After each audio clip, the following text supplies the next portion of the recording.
The story takes place in the city of Ebelstein, and there lived a figure known as the Old Lear. He was just a slum dweller and could only use one star magic, the weakest there is, but even though he was weak, he bragged all over town, claiming to be a great mage. On top of that, he had a terrible temper and would beat up any kid who got on his nerves. And one of these kids living in the slums is our MC, and it was from that crabby old man that he learned how to use magic. Their relationship didn't start for some noble reason, but rather a simple exchange of needs. The old man just wanted someone to listen to his stories and feel important. In return, our MC needed knowledge, and so a deal was struck. After a long time together, our MC was already able to use mana, and he had excellent control over it. Seeing this, the old man is surprised to see that he could feel the flow of mana much faster than normal. And while meditating, the MC unexpectedly opens his eyes. A large amount of mana begins to gather in his hand. He then fires a mana arrow and hits the tree dead on. That was completely unexpected, leaving the old man stunned by the boy's talent. And that's how, after a year of doing all sorts of chores for the old man, our MC became a one-star mage. At night, they would talk around the campfire. The drunk old man would comment on how nobles could reach 3 stars before they were even adults. And that's why he warned our MC not to get a big head, because with his skills, he'd barely even reach 2 stars. Because when it came to magic, bloodline was everything, and no matter how hard he tried, it would be useless. This idea that there was a barrier between nobles and commoners was something the old man always talked about, perhaps due to his own frustrations. That night, the MC felt that the night was longer than usual, and the next day a heavy rain began to fall. When the MC returned to their spot, he found the old man on the ground, lifeless. His master's body was covered in marks as if he had been beaten up badly. He thought the old man had gotten into a fight and taken a nasty beating, but the truth was different. The truth is, the old man didn't pick a fight. He was beaten by the city guards. The reason for all this was that the old man was caught trying to steal a 2-star spellbook from a warehouse. The MC is confused because an old man with zero ambition like him wouldn't do something like that. Suddenly, a system screen appears in front of him as he remembers how the old man always talked about the importance of bloodlines, but our MC knows that this rule about noble blood doesn't apply to him. Before him, the system screen informs him that he has unlocked the basics of magic and needs to choose his main school, but the truth is, he's not originally from this world. From there, 4 years go by and a lot changes. During this time, our MC meets a woman named Keisha Flameheart. She was the former head of the now failed House Flameheart, a viscountess, and also a 3-star mage who was highly sought after by mercenary groups. During her stay in Ibelstein, she took on contracts through the Belden Mercenary Corps and ended up teaching our MC, who had joined the group at a young age using only 1-star magic. With her help, the young mage learned a lot from Keisha, who was a 3-star mage. The story then takes us to the Belden's Tier Tavern. Inside, Keisha talks to the MC, saying it's normal for a mage to want to evolve and that he has the talent for it. However, she also warns him that too much greed can end up hindering his progress. The young mage then agrees and says he'll remember her advice. Keisha then asks the MC to close his eyes and feel his mana. She instructs him to feel where the mana is generated, its flow, and how to use that energy to turn imagination into reality. The young mage obeys, and a blue aura surrounds him while his master watches him intently. Keisha notes that he has a considerable amount of mana, and that his control is stable, likely due to his field experience. Suddenly, Derek's eyes glow, and he begins overflowing with power. His master is completely shocked by what she's seeing. Right after, a blast of energy goes off inside the tavern. Everyone in the place gets spooked by the noise and has no idea what happened. They start wondering if they're under attack, and someone yells to check outside while Derek looks at his hands, confused. Faced with the situation, Keisha grabs her apprentice's hand and tells him not to say a word and just follow her. Outside, the guards are already investigating the sound of the explosion, and Keisha leads Derek away from there. The two hurry down an alleyway to avoid being seen. The MC, still confused, calls out to his master once more. Keisha then stops and turns around with a serious expression, telling Derek to listen very carefully. Derek simply nods. Keisha explains that nobles are very sensitive when it comes to their privileges, and magic is the biggest one. Because of this, innate strength is treated as a blessing that only applies to nobles, as it's nearly impossible for a commoner to reach 3 stars. She adds that the commoners who do reach that level have dedicated their entire lives to magic, and then comments on what the MC just used. The mentor reveals that the explosion was caused by a 2-star illusion spell called Auditory Hallucination. And that's how, at 14 years old, the young man became a 2-star mage, with a system screen confirming his new ability. After this event, Keisha traveled with the young man, teaching him various spells and also about how high society worked. A year passed, and the mentor had to say goodbye to her apprentice. He found out that the county of Elvester had appointed her as a private tutor for a family so influential that even the Grand Duke of the capital respected them. Given the situation, this was an offer Keisha couldn't refuse. After all, becoming the magic teacher for a noble of that level was a huge blessing anything for anyone. Before leaving, Keisha left a 2-star spellbook as a gift for her student. The MC then sits on his bed with the newly acquired book in his hands. Another year passed, and during this time the young man studied on his own and mastered 2 more 2-star spells. At just 16 years old, he was already quite strong and had no intention of stopping there. Back at the Belden's Tier Tavern, a man approaches Derek with good news, saying they finally got a decent request. The MC, sitting at the bar, asks what kind of request it is. The man reveals that the request comes from House Duplain, the Grand Duchy, and asks if the young man understands how important this is. Our MC is surprised and questions why such a powerful house would hire a small group like theirs. The guild master gets all excited, saying that the Duplain family spends gold like there's no tomorrow. He then grabs Derek by the collar, explaining that this job could open a lot of doors and create valuable connections for the future. The MC then asks what the Duplain family wants them to do. The master replies that the mission is simple: just take down some monsters on the outskirts of the Grand Duke's territory, and the man guarantees the nobles are trustworthy. Derek, however, finds the whole story super suspicious, as it makes no sense for such a big family to hire a mercenary group for such a simple job. Because of this, he refuses the offer and starts to leave the tavern, but the guild master asks him to wait. The MC looks back and reinforces that he doesn't take jobs that seem sketchy. The man gets desperate, explaining that he needs Derek because the clients specifically requested a mage and their rare and mercenary corpse. He insists that the young man is the only one who can take the mission, but Derek remains suspicious and says he doesn't want to get tangled up in unnecessary trouble. Seeing that the young man's stubbornness won't budge, he tosses something at Derek. He offers a gold coin as an upfront payment to try and convince the MC to take the job. Derek examines the gold coin in his hands and ends up accepting the mission. Sometime later, he's introduced to his clients a butler, a maid, and a hooded girl. The guild master formally introduces him, but the butler immediately refuses the young man's help. The client complains that Derek is just a kid who hasn't even had his coming of age ceremony and says he can't believe they're sending someone so young for the job. The man tries to defend his mage, saying he's the best he knows, but the butler isn't convinced. He turns to leave, stating that the task is not for a child. The maid then whispers something to the butler. The butler and the maid then start staring at the hooded girl. She then calls his name and asks if they can talk for a bit. The scene cuts to the Grand Duchy of Duplain, where the mission is about to begin. In the middle of the forest, a goblin is hit by a magic attack. Derek, with his bright red eyes glowing intensely, prepares for the next battle. He moves with agility and takes down another monster with no difficulty. A goblin tries to attack him from behind, but the MC notices in time. He easily dodges the attack and counters with his sword. After defeating the last goblin, the MC looks over the battlefield covered with enemies. Soon after, he uses his magic to wipe out all the remaining monsters in a blast of blue energy. With the battle over, Derek approaches the clients and informs them that the job is done. The butler and the maid are visibly impressed with the young man's efficiency. The hooded girl smiles and comments that he defeated so many enemies in the blink of an eye. Back at the tavern that night, the mood is totally different. A blonde girl named Pelling confronts Derek, accusing him of becoming a noble's lapdog. The guild master tries to calm the situation while the girl climbs onto the bar, saying they shouldn't stoop so low. He tries to calm her by mentioning the payment, but Pelling only gets more irritated. The man then makes a sign with his fingers to show the amount, and the girl thinks it's just 1 silver coin. With a confident smile, the guild master reveals the true value of the payment. Pelling's expression completely changes when she finds out the payment is 1 gold coin. Thrilled, she throws herself on the floor, begging to lick the noble's boots too, but the man tells her to shut up. After all the commotion, Pelling passes out from excitement on the table, and the man asks how the request went. Derek replies that it was nothing special, and that the client's first impression wasn't great, but they seemed to have a lot of money. The MC reveals that the 3 clients were lying the whole time. The guild master is surprised, and Derek begins to explain what he noticed. He says that the noble was looking for someone with youth, stamina, and social skills, but the butler had none of those qualities. Plus, the maid's hands were too clean for someone who does hard labor. During the mission, the maid offers Derek a handkerchief, and he notices how well cared for her hands are. The hooded girl, on the other hand, seemed to be the real inspector in training. Derek remembers how she was analyzing him closely the entire time. The man interrupts the young man's analysis, saying they're just mercenaries and don't need to investigate their clients. What's important is doing the job and getting paid. The MC agrees, but his expression shows he's still suspicious. He knows that Jaden is right and that the most important thing is to make a living. The next day, at the Grand Duchy of Duplain, the mission session continues. Derek informs the clients that all the goblins have been eliminated and that they shouldn't be back for a good while. The butler praises their work, and the guild master gets ready to receive the payment. The man gets excited seeing the gold coins. He approaches Derek all happy, showing off the 2 gold coins, but the MC pushes him away with his hand. Seeing the guild master's excitement, the butler clears his throat to get their attention. He then addresses Derek and offers him a new job, praising the young man's skills highly. The guild master is confused, but the butler ignores him and keeps talking. He offers 15 gold coins for the new service, leaving the man shocked at the amount. The butler asks if Derek accepts the proposal. The MC, with hesitating, says yes. They set off in a carriage toward the Grand Duke's residence. Upon arrival, they are met with a huge, luxurious palace. The guild master and Derek are impressed by the grandeur of the place. Before they enter, the butler decides to introduce himself formally, but Jaden casually interrupts him. The butler introduces himself as Dylan, the head butler of Grand Duke Duplain, and apologizes for hiding his identity. Jaden is flustered by the revelation and wonders what to do. The woman accompanying them introduces herself as Katerina, the head maid of the Grand Duke. Jaden then bows and introduces himself as the captain of the Belden Mercenary Corps. Derek realizes his suspicions were correct and that the two held very important positions. Next, the hooded girl approaches them, and the MC looks at her with curiosity. The MC stares intently at the young woman, trying to figure out who she really is. She removes her hood, revealing her true identity. Derek stares at her, surprised as he waits for the revelation. The young woman introduces herself as Aisline Eleanor Duplain, the eldest daughter of House Duplain, and says she wants to hire Derek as a magic tutor for her younger sister, Diala. The MC is in shock at the proposal to become a noble's tutor. Meanwhile, at the Duplain residence, the atmosphere is tense. A young man storms into the Grand Duke's office in a rage. He barges in shouting, telling his father and Valerian to look at what happened. The Grand Duke, sitting at his desk, scolds him for his lack of manners and tells him to behave with dignity. The young man, named Reg, points to a crying maid and says it's Diala who needs manners because she crossed the line and assaulted one of his staff members. The maid continues to cry silently while Reg defends her. Valerian intervenes, telling Reg to lower his voice because he and the Grand Duke are in the middle of an important conversation. Reg ignores the request and continues to complain, saying that more than 10 servants have quit in the last month and that Diala breaks things whenever she wants. He approaches his father's desk and asks how long he's going to ignore Diala's behavior. Valerian shouts Reg's name, trying to contain the situation that is spinning out of control. Valerian, with a serious expression, tells Reg to stop making a scene and to leave the office. Reg turns to him in silence but clearly irritated. He then tells his father that even if Diala is useless, they still have Aisline. The young man suggests it's time to get rid of Diala once and for all. The Grand Duke interrupts him, saying that decision is not his to make. Reg insists that he has already found a monastery for her, and that it would be better for the family to get rid of this burden. Suddenly, the Grand Duke grabs Reg's head with force and slams him violently to the floor. He repeats that the decision is not Reg's. With a furious expression, Reg, on the floor and hurt, says that his father will have to make a decision eventually. The Grand Duke glares at him with a cold, determined look. Meanwhile, Aisline and Derek walk through the palace corridors. Aisline asks if he's heard of her sister Diala, and the MC replies that he saw her in the family register. She confirms this and says that Diala isn't well known to the public. They arrive at a large door and prepare to enter. Suddenly, Valerian appears in the hallway, helping Reg walk, and Aisline calls out to him. Valerian turns with a smile and greets the young lady, asking how her experience in Ebelstein was. Aisline politely replies that thanks to his care, she lived very well. He then explains that he needs to take Reg to get his injuries treated, and that they can talk more calmly later. Our MC observes the whole scene with his bright red eyes glowing intensely. He realizes that the situation here seems pretty tense, especially with Reg all beaten up. Derek analyzes the environment, trying to understand what just happened in that place. His gaze then turns to the maid who is still crying in a corner of the hallway. The young mage begins to realize that the Duplain family has a lot of internal problems to solve. Soon after, they enter the Grand Duke's office, who says he's relieved to know his daughter was well. Aisline thanks him and introduces Derek as the new magic tutor who will be looking after Diala. The Grand Duke stares at the boy with a serious, appraising look, as if measuring his worth. The young lady says they will take their leave, as she knows her father is busy, and prepares to exit. However, before they leave the room, the Grand Duke tells the MC to stay. Derek turns around, not understanding why he was asked to remain there. The scene takes place in the Grand Duke's office, a very luxurious and imposing place. The older man is sitting at his desk, writing something with a quill. He stops what he's doing and comments on Derek's youth, asking if he's really 16. RMC, sitting on the sofa, simply confirms his age. The Grand Duke then questions if the boy can use magic, and he replies that he has mastered a little bit of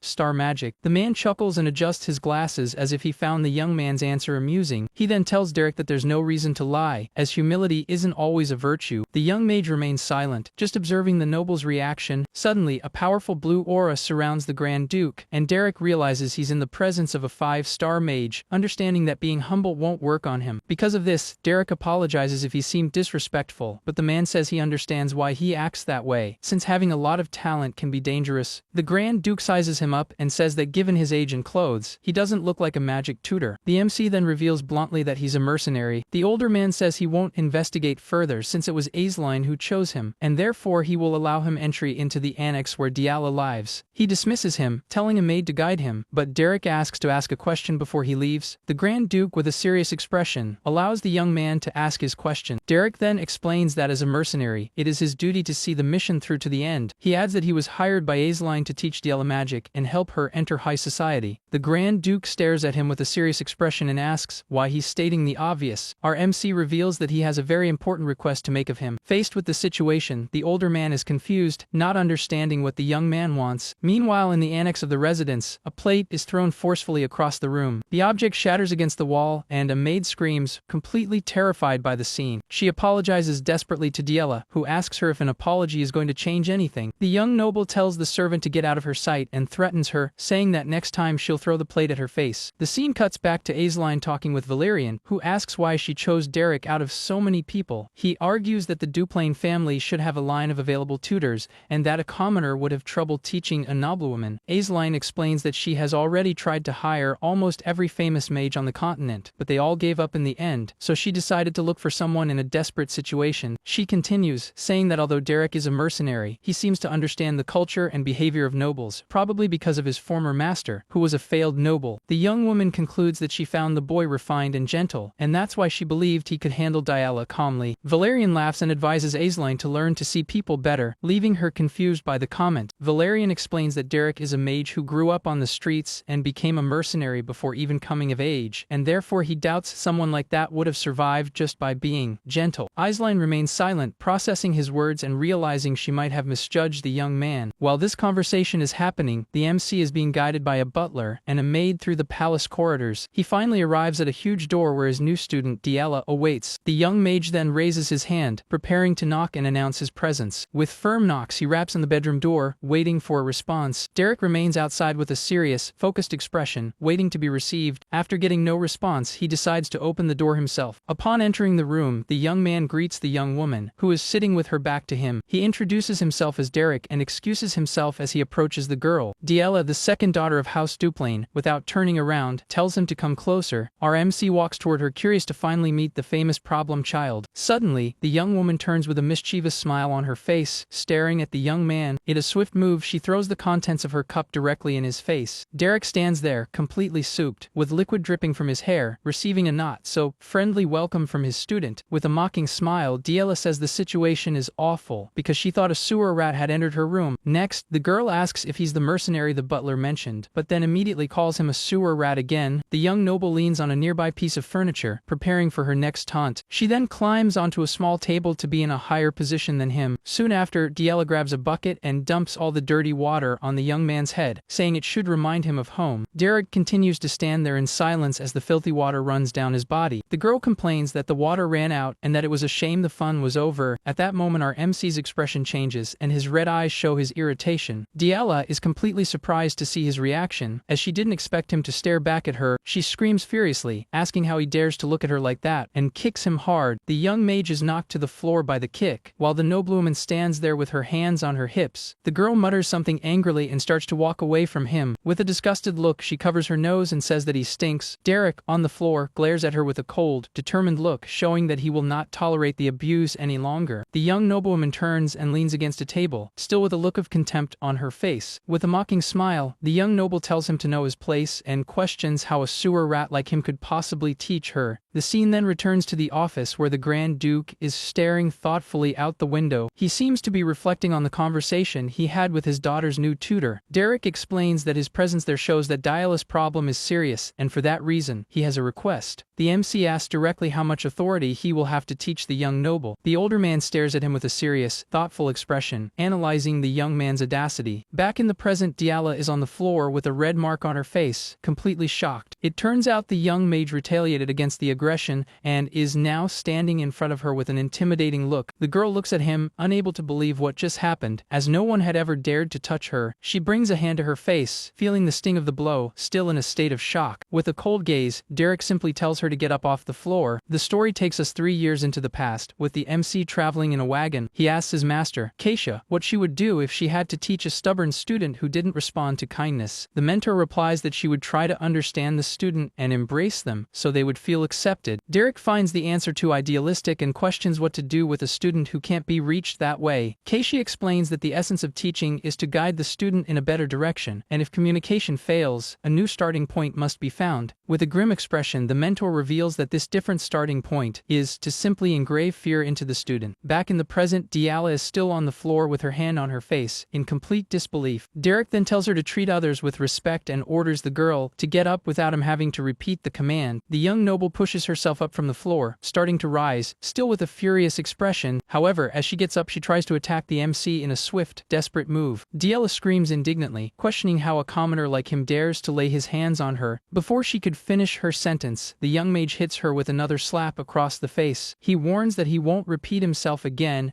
and makes it clear that she will learn to treat others with consideration and respect. The girl glares at him with a mocking smile, not believing the young man's audacity. Immediately after, she starts screaming for the head butler, accusing the commoner of assaulting her. Dylan rushes into the room with 2 maids and asks if his lady is all right. The butler turns to Derek and furiously confronts him about what he's doing, threatening that the Grand Duke will hear about this. Our MC, however, remains calm and pulls a scroll from his clothes. He shows the document with the official seal and reveals that the Grand Duke has given him full authority over Dila's education, allowing him to use whatever method he deems best. Using a monocle, Dylan examines the document and is left speechless upon confirming the Grand Duke's signature. Diala also looks at the paper, completely shocked, as she can't believe her father gave so much authority to a stranger. Night falls over the Duplain residence, and the moon illuminates the sky as the chaos continues inside. Elsewhere in the palace, Valerian runs furiously through the corridors while Raig desperately tries to calm him down. Valerian bursts into Derek's room and confronts him, yelling and calling him a mercenary. Our MC, however, is sitting calmly reading a book, unfazed by the shouting. The blonde man tries to attack Derek, but Raig holds him back forcefully, telling him to calm down and talk. The young mage simply explains that everything he did was permitted by the Grand Duke.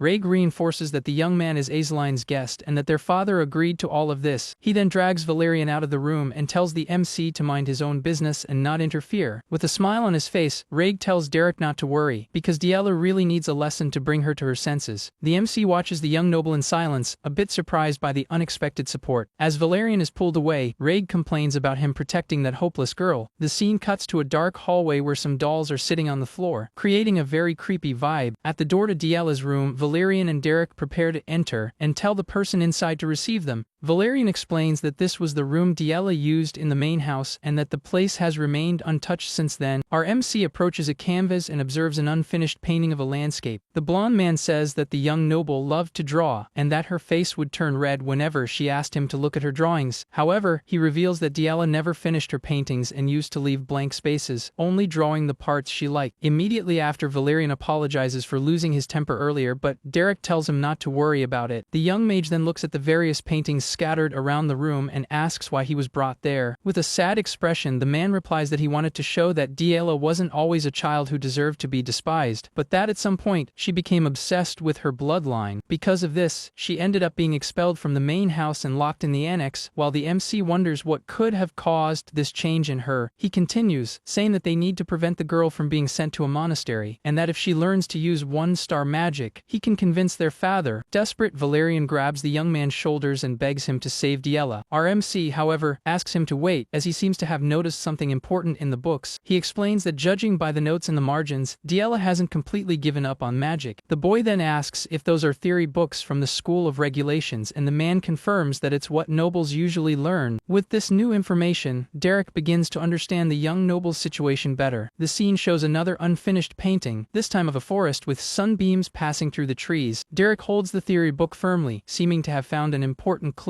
He turns to Valerian and, with a determined look, says he will try to help the girl. Night arrives, and the bedroom curtains are drawn, setting the stage for the first lesson. In her bed, Diala sleeps peacefully, unaware of what is about to happen. Suddenly, a bucket of cold water is unceremoniously dumped on her. The young noble wakes up with a jolt, screaming in shock and completely soaked. Our MC stares at her with the empty bucket and sarcastically asks if she was sleeping. Diala is furious at his attitude and questions if the young man has completely lost his mind. Without giving her time for more complaints, the young mage grabs her by the arm while she screams for him to let her go. He drags her through the palace corridors and the desperate girl tells the maids to stop that commoner. The MC takes her outside the residence toward a dark trail in the forest. Arriving there, he throws her forcefully to the ground, and the young woman cries out in pain and surprise. Lying on the grass, Diela glares at him with hatred and asks who he thinks he is to dare to teach her. Derek then approaches and asks if she wants to hear an interesting fact, leaving her confused. With a cruel smile and his eyes glowing red, he reveals that he has no intention of teaching her magic because he only enjoys beating up arrogant nobles. Diela is completely paralyzed and in shock, unable to believe what she just heard. He continues, saying there's no reason for someone like him to like nobles, and that being a tutor is just an excuse. An excuse for him to finally take out his anger on arrogant nobles like her. Right after, the young man draws his sword and comments that he loves hearing the screams of noble folk. The girl scrambles backward, terrified, but still confronts him, asking if he thinks he'll get away with this. Our MC, with a mocking smile, replies that yes, because she'll be sent to a monastery anyway, and no one would believe her word. He adds that if something goes wrong he can just pay with his life, since a commoner's life isn't worth much. Or he could simply run away and still do the Duplain family a favor by getting rid of the headache that she is. Faced with the situation, the young noble understands that if he catches her, she definitely won't make it out alive. Without a second thought, she gets up and runs toward the forest, knowing she doesn't stand a chance if she heads for the residence. Her only option is to lose him in the forest to have any chance of survival. The girl knows this area well and plans to use her knowledge so that he's the only one who doesn't leave here alive. As she runs desperately, she notices something strange coming quickly toward her. Suddenly, a huge fireball flies past her, illuminating the entire dark forest. It turns out Derek used magic to attack her, showing that the chase has gotten much more serious. Lying on the ground, the young noble is completely shocked to recognize the attack as a fireball. She is even more surprised because she knows that spell is 2-star magic and doesn't understand how a commoner can use something so powerful. Our MC looks at her with a confident smile on his face, showing that he has the situation under control. Right after, the attack explodes very close to her, creating a circle of flames around her. The sudden explosion leaves the girl completely terrified by what just happened. The force of the impact throws her forward, and the young noble screams in pain and despair. Behind her, a massive explosion lights up the entire forest, showing the power of Derek's attack. On the ground and completely terrified, the girl swallows hard, not knowing what to do. The young mage approaches with a cruel smile and says it looks like he missed the target on purpose. Realizing she has no time to waste, the noblewoman quickly gets up and continues her desperate escape. With an expression of panic and determination, she runs as fast as she can to try to get away. However, in her haste, the girl ends up tripping on a tree root in the middle of the path. The trip throws her off balance, and she falls hard to the ground, unable to brace for the impact. Still on the ground and hurt, she groans in pain and notices a blue mana arrow coming toward her. The mana arrow glows brightly in the dark of night, ready to hit the young noble dead on. With her eyes wide, the young noble sees the mana arrow approaching rapidly. In a quick move, she manages to roll to the side and narrowly dodge the attack. The energy arrow embeds itself in the ground right beside her, leaving the girl completely terrified by the situation. Our MC then comments that she's pretty fast, and that he didn't expect that agility from someone who lives locked up. Though scared, the young noble looks at him with a determined gaze and takes a deep breath to catch her breath. Without wasting any time, the girl gets up and starts running through the forest again while Derek watches her calmly. A slight smile appears on the young mage's face, who seems to be enjoying the chase. As she runs, Diela starts to wonder how long she can keep running, knowing that at this rate, he'll catch her. Desperation begins to take over the girl as she realizes her chances of escape are getting smaller and smaller. Our MC then kneels and places his hand on the ground, using his mana to sense the surroundings. He looks toward a specific trail in the forest as if he knows exactly where she went. At that moment, Derek remembers the paintings and realizes that this is the same forest Diela used to draw. He understands that she must have run through this place since she was a child and, without realizing it, felt the mana of nature and transferred it to her canvases. With a determined look, the young mage realizes that his theory about the girl's talent is correct. Suddenly, the young noble appears with a huge rock in her hands and screams as she prepares to attack the MC by surprise. Unfazed by the surprise attack, he simply raises his sword, which glows with a bluish light. With a swift move, Derek easily blocks the rock, causing it to ricochet far away. The young noble is completely paralyzed, unable to believe her attack was useless. Our MC then praises her fighting spirit, since instead of running, the girl decided decided to counter-attack even knowing it would be difficult. Lying on the ground, Diala breathes heavily, completely out of energy to continue. The young man notices her condition and comments that the young noble doesn't even have the strength to run anymore. He then points his sword at Diala and asks if she has any last words. The girl lets out a weak, mocking laugh, even in the face of such a dangerous situation. She then looks at him and says she won't beg like a commoner and tells him to just get it over with. Derek, without changing his expression, questions her about the reason for her obsession with her bloodline. Diala looks away for a moment, seeming to reflect on his question. In a sad voice, she reveals that if you take away her noble bloodline, she'll have nothing left. In a fit of rage, the girl begins to scream about magic repeatedly. With tears in her eyes, the young noble asks if he really thinks she never tried to learn. Derek remains silent, just watching the girl have an emotional breakdown in front of him. Lying on the ground, she screams that no matter how hard she tries, nothing works, and that she's being left behind in everything. The young noble wonders what would be left of her besides her bloodline, and that if even that is taken from her, there will be nothing left. On her knees and in complete despair, she questions who she would be without her noble status. Our MC just watches her in silence, processing the girl's outburst. Right after, the young man's sword begins to glow again with an intense blue energy. With a tear streaming down her face, Diala seems to accept her fate, with no strength left to react. The young mage then raises his sword and says he's heard enough. She stares at the blade with tear-filled eyes, preparing for the worst. In a swift and precise move, he swings his sword downward with all his might. The girl squeezes her eyes shut, waiting for the final blow that would end it all. She keeps waiting for the impact, but to her surprise, nothing happens. It turns out the sword stopped when it hit a huge block of ice that formed in front of her. Diala opens her eyes, confused, upon seeing the wall of ice that protected her from the attack. The scene reveals Derek standing on the other side, while the young noble looks at the barrier she herself created. Completely shocked, she stares at her own hands, which are glowing with a blue aura, and wonders if that is really magic. Our MC then smoothly sheathes his sword. He then bows slightly and congratulates Diala on a job well done, apologizing for his rudeness. The girl continues to cry silently, completely shocked by what just happened. The young man explains that it wasn't exactly magic, but just a manifestation of mana, but that she still managed to do it. The young noble lets out a groan of exhaustion and pain after all the physical and emotional effort. Immediately after, she begins to cry uncontrollably, releasing all the frustration she had bottled up for so long. Derek just watches her from a distance as the girl has an emotional breakdown, surrounded by the ice crystals. Sometime later, the two are sitting on a log, and the young mage reveals that she belongs to the School of Nature, leaving Diala confused. He explains that most nobles learn through the School of Regulations, and that although all magic is the same, the way of learning it is very different. He says that trying to learn magic with the wrong theory was the cause of her problems, as it was like forcing on clothes that didn't fit her. With this new perspective, Diala asks how he found out about her affinity for the School of Nature. The young man reveals that he saw the drawings she made and noticed that the girl could feel the mana of nature and transfer that energy to her canvases. He adds that mages with the temperament of the School of Nature tend to feel the mana of the environment from a very young age. The girl is surprised by the revelation, as she finally understands the reason for all her difficulties with magic. Standing up, Derek says that's enough and that she should be able to walk now. Seeming satisfied with the result of that first lesson, the young mage starts to walk away and says that she managed to manifest mana, but she still has a long way to go, and that starting tomorrow, he will teach her how to do it naturally. The noble girl then calls his name, and the young man turns slightly to face her. With her arms crossed and a little embarrassed, Diala thanks him for the help she received. Our MC remains silent for a moment, seeming surprised by her sudden gratitude. Soon after, he calls for her to leave, and the two begin to walk back to the residence. As they walk, Derek asks about a painting of a sunset, and the girl reveals that it was her masterpiece, and that he was the first to realize it was finished. The next day, sunlight illuminates Diala's room, marking the beginning of a new day of training. The young noble is already awake in her bed, and seems to be trying to practice what she learned the night before. She concentrates hard, and a blue mana aura begins to form around her hand. Her gaze shows all the girl's determination to finally be able to use real magic. However, the mana dissipates into smoke, and she admits to herself that it's very difficult to control. At that very moment, a maid approaches the bedroom door with a bucket of water in her hands. Suddenly, Diala throws the door open, and the servant screams, completely startled by her appearance. In her fright, the bucket of water falls from the maid's hands and spills onto the floor. The water spreads around the young noble's feet, who continues with her mana activated, not noticing what happened. Completely terrified, the maid apologizes to Diala, expecting the worst. The young noble glares at her with a cold, intimidating look, without saying a single word. Because of this, the servant throws herself on the floor and begs for forgiveness, saying she has committed a sin worthy of death. However, to everyone's surprise, Diala just tells the maid to be more careful next time. The girl on the floor is confused about what's happening and wonders why she wasn't hit. Soon after, other servants approach and help her up, wondering what happened to Diela the night before to make her change so much. Meanwhile, in another room, our MC is sleeping peacefully in his bed. Suddenly, his bedroom door starts being pounded on, and a voice shouts his name, waking him up very abruptly. The young mage gets up sleepily and rubs his eyes, trying to understand what's happening. It turns out Diela has barged into the room with Dylan, and while the butler scolds her, she demands that Derek teach her how to control her mana. Upon hearing that, Dylan is completely shocked, unable to believe that the young noble has manifested mana. The girl ignores him and insists that the MC teach her immediately, as he promised. Our MC, however, simply tells her to come back in the afternoon and slams the door in her face. Dylan is moved and even cries with joy at seeing his lady's interest, while Diela is furious with the young man's attitude. Not giving up, she goes back to pounding on the door, shouting for him to open up and teach her right now. Outside, the girl continues to shout and curse, but our MC simply turns over in bed and ignores her. The morning continues in the huge, luxurious residence of the Duplain family. Meanwhile, through the palace corridors, rumors about Diela's change are already starting to spread. Two maids comment that the young noble hasn't broken a single plate, and one of them confirms that she spilled water and didn't get hit for it. The gossip gets even better when one reveals that Diela managed to use magic, and the news reaches the ears of Reg, who was passing by. Upon hearing that, the young noble stops walking immediately, unable to believe what he just heard. He turns to the servants with a serious expression and asks what they just said. The rumor spreads so fast that it doesn't take long to reach the office of the head of the family. In the Grand Duke's office, Reg and Aisline meet with their father, who asks if it's true that Diela manifested magic, and the young man confirms the story. The older man adjusts his glasses and shows clear relief upon receiving the news. Reg, however, remains skeptical and says they shouldn't jump to conclusions. Just because of this, Aisline gets annoyed with her brother's attitude and scolds him, saying he should be praising his sister. The Grand Duke just watches the argument between his children in complete silence. Reg is unfazed and argues that such a small result isn't enough to forget what Diela has caused, and that this shouldn't stop her from going to the convent. Faced with these arguments, the head of House Duplain becomes thoughtful and goes back to writing without giving a definitive answer. Later that day, Diela is sitting with her back to him, her cheeks puffed out. Our MC then approaches and asks if the girl is pouting at him. The young noble replies without turning around that she isn't pouting, but very angry. The young man runs a hand through his hair and says that acting resentful won't change the situation at all. She insists that she isn't being resentful, and that what she feels is real anger. Derek calmly explains that even if she continues to throw a tantrum, there's nothing to be done, because there's an order to everything. Faced with the situation, the girl loses her patience completely and yells that she's not throwing a tantrum and that she already said she's angry. The young mage just looks at her with a serious expression, unfazed by her fit. Suddenly, the noble's attitude changes completely, and she kneels in front of him with a mischievous smile, saying, "All right then, let's just say I'm throwing a tantrum." The young man then turns and picks up a nearby book. Sitting in a chair, he explains this just because she managed to use magic doesn't mean she can go around using it, as it could backfire on her. Diela looks at him with a bored expression and calls him a lame magic teacher, but Derek ignores her and says that rest is as important as learning. Provoked, the MC's eyes glow an intense red, and he asks if she wants him to teach her in a way that isn't claim. The girl then remembers the chase in the forest and the fear she felt when he attacked her. Scared, the young noble quickly sits down and tells him to forget what she said, changing her mind on the spot. Derek begins the day's lesson and explains that they will practice manifesting magic and that once she masters that, she will be able to learn 1-star spells. The young man continues, saying that the School of Nature doesn't have a rigid system and therefore seeks freedom much more than the School of Regulations. Thus, he reveals that, to be honest, the girl fits this style of magic very well, but Diela gets embarrassed and asks what he's talking about. The young mage explains that her free, spirited nature has a great compatibility with the school, and on top of that, her Duplain blood makes her very talented. Completely embarrassed, the young noble asks if he's really saying she has talent. He confirms the theory and says that if she managed to create an ice wall the moment she manifested mana, then she is definitely overflowing with talent, and the girl gets all excited, asking if she's some kind of genius. Our MC, however, bursts her bubble, saying that having talent and being a genius are very different things, and after a short argument, the girl finally gives in and praises him. Meanwhile, outside the residence, Reg watches the scene from a distance and thinks about what to do now that his sister has finally managed to manifest magic. The young noble is visibly irritated by the situation and clicks his tongue in a clear sign of disapproval. The scene then cuts to the next day, showing that Diela's training has finally begun. The girl bursts into her tutor's room, all excited, and says she can manifest magic, but can't get the direction right. The next day, she finds him eating and complains that she tried tried to add the cold attribute to her mana, but that the sensation still feels strange. The pursuit continues the following day, with the young noble chasing Derek through the palace corridors to ask another one of her questions. Days later, the MC is reading peacefully under a tree when Diela finds him and shouts,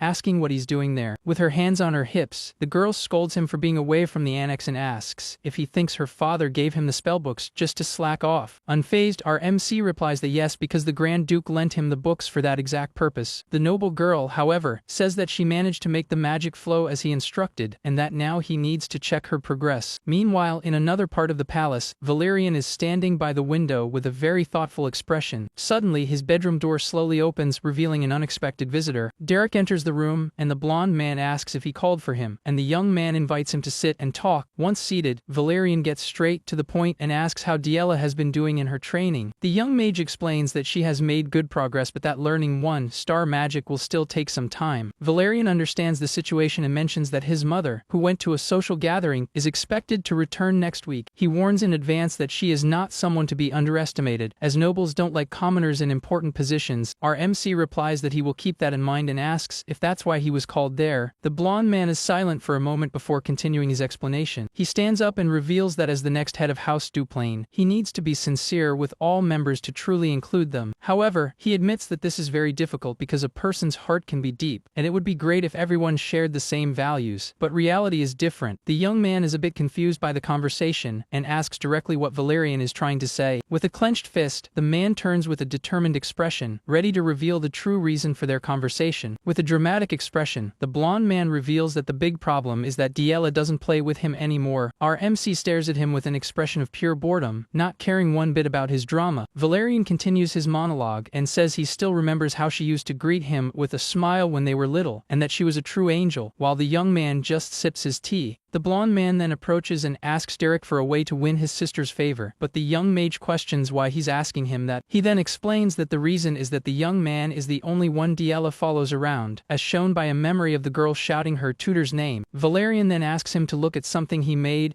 and reveals that he learned how to make dolls from the maids. With great pride, he shows off a very weird-looking doll and asks if it doesn't look like Diela and if the young mage can feel the big brotherly love in it. Faced with that bizarre scene, Derek glares at him with a dark look and asks if he's trying to curse someone. Upon hearing that, the blonde man starts to cry, completely devastated by the response he received. He then complains that the young man is completely useless for this kind of thing, and the scene cuts to outside the residence. Sometime later, our MC is in a hall surrounded by staff when an elderly lady says she's heard a lot about him. The older woman continues with a smile and comments that they found a very capable magic teacher. She then introduces herself as Dibel Mariella Duplain and offers a gift from her territory as a welcoming gesture. The young man, however, bluntly replies that he is not affiliated with any noble house. Dibel is completely confused by the response and asks him to repeat what he just said. Our MC replies straightforwardly that he is a commoner. The older woman is completely shocked by the revelation and can hardly believe that he is a commoner. The scene then shows us the grand residence of the Duplain family. Inside, the young man is received by an elderly lady who says she has already heard about him. With a smile on her face, she comments that they found a very competent magic teacher. The woman then introduces herself as Mariella Dibel Duplain and offers a gift as a token of gratitude. The young mage, however, refuses the offer and says he does not belong to any noble house. The noblewoman is confused by his response and asks the young man to explain what he meant. With a serious look, he reveals once and for all that he is just a commoner. The revelation leaves the woman completely speechless and shocked by the new tutor's origins. The story then takes us to 1 week before all this confusion. At that time, Aceline was saying goodbye to Derek and saying she was happy to have brought him to the residence. With a smile, the young woman explains that as the older sister, she wanted to stay longer but needs to return to Ibelstein, and so she is leaving everything in his hands. Our MC simply nods and says he understands the situation. Suddenly, Jaden approaches and puts his arm around the young man's shoulder, scolding him for his lifeless response when Isaline is entrusting her sister to him. The man then tells the young man to finish the job quickly because if Pelin finds out, she'll make a scene, and says he's counting on him. The carriage departs, and our MC watches in silence as his guildmates leave. Suddenly, Isaline remembers something important, and Jaden asks asks what's wrong. The young noble reveals with concern that her mother will be returning next week, and that she forgot to tell Derek about it. The guild master doesn't understand her concern, but Aisling hesitates to give more details. The scene then takes us to the residence of the Duplain family. Aisling reveals that her mother is like a goddess of rage. The scene then shows Mariella yelling at the Grand Duke about a commoner being Diela's teacher. The head of the family looks at her calmly and asks her to lower her voice, as he can hear her just fine. The woman, however, ignores the request and continues to yell that the problem is their beloved youngest daughter. The Grand Duke takes off his glasses and explains that, as she knows, he doesn't like to appoint commoners to important positions. He argues that all the teachers with good bloodlines have already given up on Diela, but the woman remains dissatisfied and questions how he could hire a former mercenary. The older man reinforces that it's not easy to find a good magic teacher and that Derek was recommended by Aisling. Mariella is still not convinced and says there needs to be a certain standard for this type of position. Suddenly, the woman remembers her younger brother named Flam and says that now that Diela has manifested magic, he could come and teach her. The Grand Duke questions her idea and asks if she thinks she can pull the person who manages the territory to be a private tutor, and if the command of Ebelstein can be handled so carelessly. Mariella becomes furious and shouts about Ebelstein's social circle, saying that it's a war zone too. Pointing at her husband, she reinforces that socially, a teacher matters more than anything, and that a commoner with no family name would make Diela a laughingstock in high society. At this moment, Valerian tries to calm his mother, asking her to calm down because she didn't come here to fight with his father. The older woman, however, tells him to get out of the way, saying this is something they cannot simply ignore. Raig then joins the conversation and says that in the end, the question is whether that commoner mage has the qualifications to be Diela's teacher. The woman looks at Raig with a smile, seeming to like her son's idea. The young noble continues, saying that a commoner becoming a noble's teacher is not normal, but if the young man has the necessary qualifications, there won't be a problem. Given the situation, Raig offers to test Derek's qualifications personally and suggests a magic duel to settle the matter. The Grand Duke, however, cuts the conversation short and says that's enough, as the young man is a real and very powerful mage. Raig looks frustrated but doesn't dare to contradict his father's decision, so he changes tactics and suggests they test Diela instead of her tutor. Valerian is completely confused by his brother's new proposal, not understanding what he's planning. The young man explains that if Derek is such a good teacher, then Diela must have had great results, and that he will personally duel her to verify her progress. The head of House Duplain remains silent, analyzing his son's unexpected proposal. After the meeting, Valerian runs after Raig and shouts his name, trying to understand what he's doing. The blonde man questions him about the magic duel, unable to believe his brother's crazy idea. The young noble then turns and asks if he really believes Diela has changed and reminds him of everything she did in the past. Valerian, however, argues that she is still his only sister and that they need to protect her because she is their blood. Raig lets out a mocking laugh upon hearing the word blood. In a rage, he yells that it's precisely this blood that is trying to bring down their house and that if she debits in high society like this, it will be the end of the family. The blonde man is shocked by his brother's words and questions if that's how he really feels. The young noble turns his back and says that Diela was the first to cross the line and that it's best for her to remain locked in the annex. Valerian is silent, completely speechless in the face of his brother's determination. Raig glares at him with a cold, determined look, showing that he will not back down from his decision. The scene then takes us to the next day, where a bird is singing at the window. Suddenly, Diela bursts into Derek's room once again, all excited and shouting his name. Our MC, who was reading a book, looks at her with a bored expression and asks what she wants so early. The girl then throws a scroll into his lap, revealing the news about the magic duel. With her arms crossed, the young noble looks at him with a serious expression and says that if she loses this duel, he's fired. Unfazed, our MC confirms that he's already heard the news and adds that young Master Raig is an experienced one-star mage, so it will probably be difficult for her to win. The young noble is furious at his calmness and yells that's all he has to say, as his job is on the line. With a slight smile, the young man reminds her that he's a mercenary and that he simply does the job he was hired for and collects the payment that comes with it. He then adds that he has already been paid more than enough for this service. The girl is completely surprised by his response and asks if the young man is being serious. A week passes and the banner of House Duplain flutters in the wind. The scene takes us to the training arena, where several people have gathered to watch the duel. The Grand Duke and his wife walk toward the combat site, with their servants accompanying them. Upon arriving at the location, the head of the family finds Derek and says, "Good, you came." Our MC gives a slight bow as a sign of respect to the noble. The older man analyzes him and notices that the young man doesn't seem nervous at all, wondering wondering if it's confidence. Given the situation, the noble sits down and thinks that the young man has a lot of courage and that, as he imagined, he is not someone they should dismiss just yet. On the other side of the arena, Rhaeg walks toward the center of the battlefield. With a clenched fist, the young noble prepares for the duel that is about to begin. With a determined look, he reveals to himself that this will not be a simple magic duel, because today he is going to break Diala completely. Climbing the arena stairs, Rhaeg promises himself that he will make Diala regret everything she has done. Next, the young noble also enters the arena wearing a red hood and prepares for the confrontation with her brother. The story takes us to a moment before the duel, where Diala questions Derek if he really doesn't care what happens as long as he gets paid. The young man explains that, as she must have noticed, her magical growth is on the right track, and that it won't be long before she can use 1-star magic. He attributes her progress to her Duplain blood, and the girl is confused, asking why he's saying that all of a sudden. Our MC then reminds her of what he said before about the School of Nature, which focuses on self-study rather than rigid rules. With tears in her eyes, the young noble shouts and asks why he is saying this kind of thing right now. The young maid just remains silent for a moment, letting the girl vent. Diala then admits that she knows she's not a great student but that she still wants to keep learning. In tears, the girl begs him to continue being her teacher because she doesn't want anyone else. Derek remains with his back to her, listening to his student's desperate plea. Adjusting his glove, he warns her in advance that he doesn't know the etiquette or rules of magic duels between nobles, as he has never participated in one. However, he says he can teach her how to win a fight and asks if that's what she wants. The scene then shows a flashback of Diala's past, where she was surrounded by malicious whispers about her lack of talent for magic. The gossip continues to haunt her, with people comparing her to her siblings and treating her as a burden to the family. With tears in her eyes but with a determined expression, the girl accepts her master's offer and asks him to make her win at any cost. Because she isn't there to fight as Rhaeg's younger sister, and certainly not as the youngest of House Duplain. At that moment she was standing there solely as Derek's student and as a true mage, ready to prove her worth.